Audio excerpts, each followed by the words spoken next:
आजची रेसिपी आहे कोकमाचे वरण. म्हणून पटकन कुकर लावून घेतला. 2 ते 3 शिट्ट्या काढून घ्यायच्या. वरण थोडंसं जास्त छान शिजलं ना की छान होतं. वरण शिजताना त्याच्यात थोडासा हिंग, हळद आणि तुपाची धार टाकायची, म्हणजे वरण अधिक चवदार होतं. आता वरण मी आटून घेते आणि फोडणीची तयारी तुम्हाला दाखवते. फोडणीसाठी मी भिजवलेले कोकम घेतले. मेथी दाणे, मिरच्या, कढीपत्ता, कोथिंबीर, कोकम, गूळ आणि ओला नारळ. आता आपण फोडणी करून घेऊया. फोडणीसाठी तेल आणि तूप हे दोन्ही मी घेतलंय, कारण या वरणाला तूप घातलेलं छान लागतं. मोहरी घातली, जिरे घातले, मेथी दाणे घातले, कढीपत्ता, लाल सुक्या मिरच्या आणि आपण थोडंसं वरण फोडणीतच घालणार आहोत. असं केल्याने फोडणी जळत नाही व मसाले वरून घालणार आहोत. लाल तिखट, काश्मीरी मिरची पावडर, धना पावडर आणि गरम मसाला हे फोडणीत आपण छान परतून घेऊया.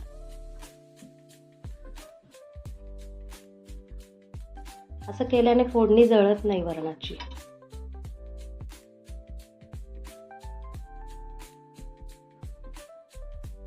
आता बाकीचे वरण आपण घालून घेऊ.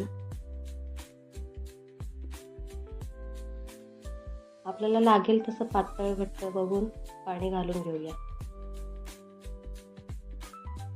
आता मी पाणी घालून घेते.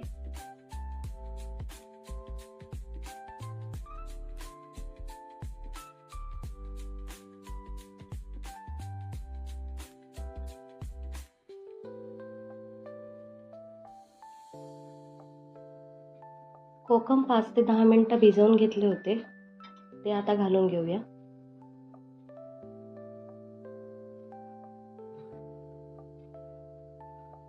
मीठ घालूया चवीपुरते. गूळ घालून घेऊया. गूळ थोडासा जास्त घातला ना की वरण छान आंबट, गोड, तिखट असे लागते.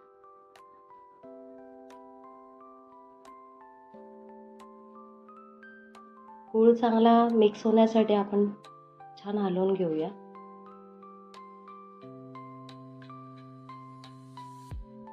तुम्ही बघू शकता खूप छान रंग आलाय आपल्या वरणाला. आता वरून थोडीशी कसुरी मेथी हातावर चुरगळून टाकते, याने पण छान फ्लेवर येतो वरणाला.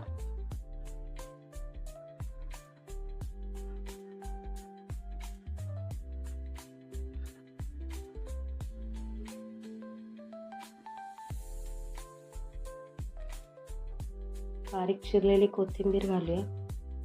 तूप, साजूक तूप पण घालून घ्यायचं वरूनच, म्हणजे चवीला आणखीन छान लागतं.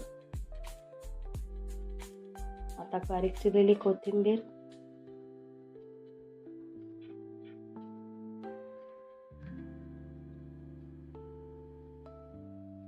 ओला नारळाचा किस. ओला नारळाच्या किसाने वरण फार छान लागतं.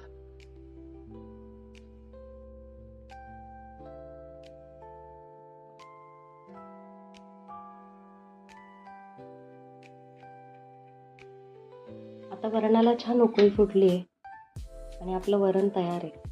आता वरण भात म्हटला की पापड आलाच ना, मग पापडही भाजून घेतला.